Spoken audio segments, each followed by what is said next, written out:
কেমন হয়েছে বিরিয়ানি?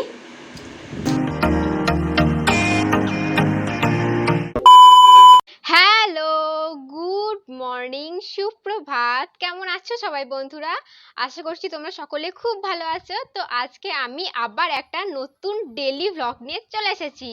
তো আজকে ডেলি ভ্লগটা একদম ডিলিশিয়াস হবে, কারণ আজকে ডেলি ভ্লগে তোমাদেরকে চিকেন বিরিয়ানির ফুল রেসিপি দেখাবো। তো চলো আর বেশি বকবক না করে ভিডিওটা স্টার্ট করা যাক। আর গাইস, ভিডিওটা স্টার্ট করার আগে ভিডিওটাকে অবশ্যই একটা লাইক করো আর চ্যানেলটাকে সাবস্ক্রাইব করো। কেন করোনি এখনো? চ্যানেলটাকে তাড়াতাড়ি সাবস্ক্রাইব করে দাও, আরো নতুন নতুন ভিডিও আসতে থাকবে। তো চলো এবার ভিডিও স্টার্ট করা যাক। সো গাইস, আমাদের সবার জল খাবার খাওয়া কমপ্লিট হয়ে গেছে। আর আজকে জল খাবারে এটা খেয়েছি, তো এটার রেসিপি লিঙ্ক তোমরা ডেসক্রিপশন বক্সে অবশ্যই পেয়ে যাবে। আর আজকে আমাদের বাড়িতে লাঞ্চে হবে চিকেন বিরিয়ানি আর তার সঙ্গে চিকেন কষা। তো চলো নিচে যাই আর দেখি মা কতদূর কি জোগাড় করলো, কারণ আমাকেও তো হেল্প করতে হয়, বুঝতেই পারছো অনেক রান্না আছে, চিকেন বিরিয়ানি প্লাস চিকেন কষা, তো অনেক কাজ আছে। তো চলো মায়ের হেল্প করে দিই। তো গাইস, বাবা যেহেতু চিকেন খায় না, তাই মা বাবার জন্য একটু মাছ দিয়ে আলু দিয়ে কালিয়া টাইপের করছে, একটু ঝোলঝোলি হবে। তো তার জন্য মা প্রথমে আলু, পেঁয়াজ আর টমেটোটা ভেজে নিয়েছে, আর তারপর আদা বাটা রসুন বাটা দিয়ে দিয়েছে, নিয়ে ভালো করে মশলাটা কষে নিয়েছে। আর তারপর নুন, হলুদ আর চিনি দিয়ে আবার মশলাটা ভালো করে কষে নিতে হবে। আর তারপরে সিদ্ধ করা আলু দিতে হবে। আর আমি একটা জিনিস বলতে ভুলে গেছি, সেটা হচ্ছে ধনেপাতাটা মা পেঁয়াজ আর টমেটোর সঙ্গে ভেজে নিয়েছে। তো রান্নাটা দেখতে থাকো। আর এরপর মা সিদ্ধ করা আলুগুলো দিয়ে দিয়েছে, নিয়ে তারপর একটু ফুটতে দেবে। তারপর ফুটে গেলে মাছগুলো টপাটপ দিয়ে দিয়ে ঝোলটা একটু ফুটে যাবে, ব্যাস ঝোলটা ইজ রেডি, বা কারি যাই হোক না কেন রেডি। সো গাইস, এবার চিকেন কষা বিরিয়ানি পালা। তো প্রথমে চিকেন কষা করতে হবে, তো তার জন্য মা আলু ভেজে নিচ্ছে, আর তারপরে এই বেরেস্তাটা রেডি করে রেখে দিচ্ছে বিরিয়ানির জন্য। আর তারপর কড়াইয়ে শুকনো লঙ্কা, তেজপাতা ফোড়ন দিয়ে চিকেনগুলো সব দিয়ে চিকেনগুলো নর্মালি ভেজে নিচ্ছে, নুন ছাড়া। তো গাইস, মা এখানে চিকেনটাকে প্রথমে নুন আর লেবু দিয়ে মাখিয়ে রেখে দিয়েছিল আধ ঘন্টা। তারপর সেই জলটা পুরোটাই ফেলে দিয়েছে, যেন চিকেনের কোনো গন্ধ না থাকে, আঁশটা ভাবটা যেন না থাকে। তো তোমরা এটা করে দেখতে পারো, চিকেনের কোনো গন্ধ পাবে না। তো চিকেনটা ভালো করে ভাজা হয়ে গেলে তুলে রেখে দিতে হবে। আর তারপর কড়াইয়ে আবার তেল দিয়ে তার সঙ্গে পেঁয়াজ আর লঙ্কা ভালো করে ভেজে নিতে হবে। কড়াই ধোয়ার দরকার নেই, সেই কড়াই করলেই হবে। তো গাইস, এরপর পেঁয়াজটা ভালো করে ভাজা হয়ে গেলে বাটা মশলা দিয়ে দিতে হবে। আর বাটা মশলার মধ্যে আছে আদা, রসুন, জিরে, শুকনো লঙ্কা বাটা, তার সঙ্গে একটু পেঁয়াজ বাটাও আছে। আর এরপর টমেটোটা দিয়ে ভালো করে মশলাটা কষে নিতে হবে। আর মশলা কষার সঙ্গে দিতে হবে নুন, চিনি আর হলুদ। তো এখানে মা একটু কাশ্মীরি লঙ্কা দিয়েছে কালারিংয়ের জন্য। আর তারপর ভেজে রাখা চিকেনগুলো ওর মধ্যে দিয়ে দিয়েছে। তারপর আবার ভালো করে কষে নিতে হবে। চিকেন কষা হয়ে গেলে ভেজে রাখা আলুগুলো দিয়ে দুটো একসঙ্গে কষে নিতে হবে।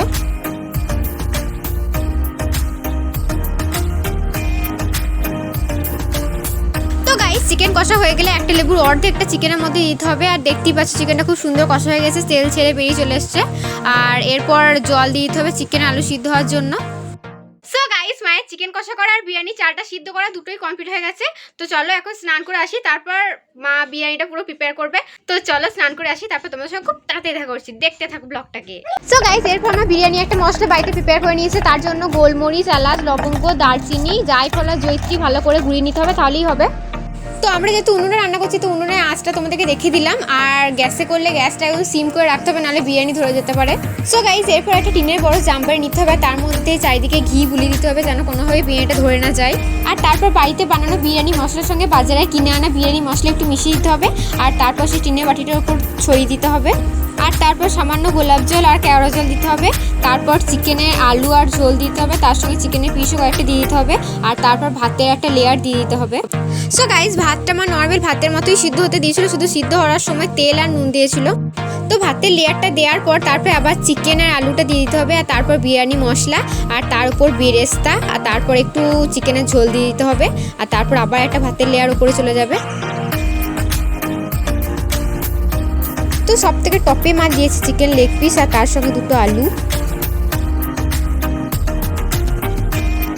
আর এটা হলো গরম দুধে গোলা ঘি আর হলুদ, এটা দিলে কালারটা খুব সুন্দর আসে। আর তারপর দিয়েছে বিরিয়ানি মশলা, তারপর আবার গোলাপ জল আর কেওড়া জল, আর তারপর ওপর থেকে বেরেস্তা আর ঘি ছড়িয়ে দিতে হবে। আর ব্যাস, তারপর বিরিয়ানিটাকে নিয়ে একটা চাপা ঢাকা দিয়ে লো ফ্লেমে হতে দিতে হবে।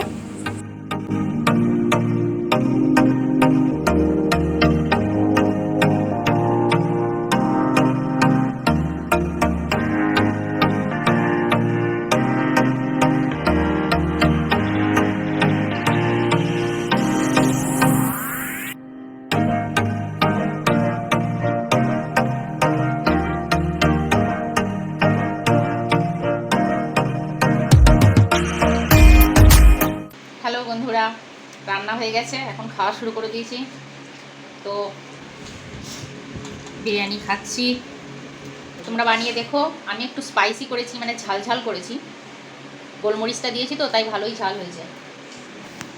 আর এই যে আমি এখনো খাইনি, খাবো তো, খেয়ে নি তারপর দেখা করছি। তাকিয়ে খাই দিকে। কেমন হয়েছে বিরিয়ানি? সো গাইস, খাওয়া দাওয়া তো অনেক হলো, তো এবার হজম করতে হবে। তো হজম করার জন্য এনেছি স্প্রাইট। তো এই স্প্রাইটটা খেয়ে খাবারটা হজম করি, চলো।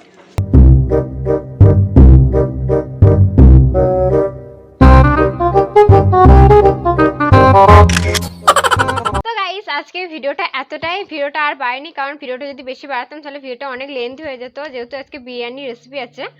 তো ভিডিওটা ভালো লাগলে অবশ্যই লাইক করো, কমেন্ট করো, আর চ্যানেলটাকে অবশ্যই সাবস্ক্রাইব করে দিও।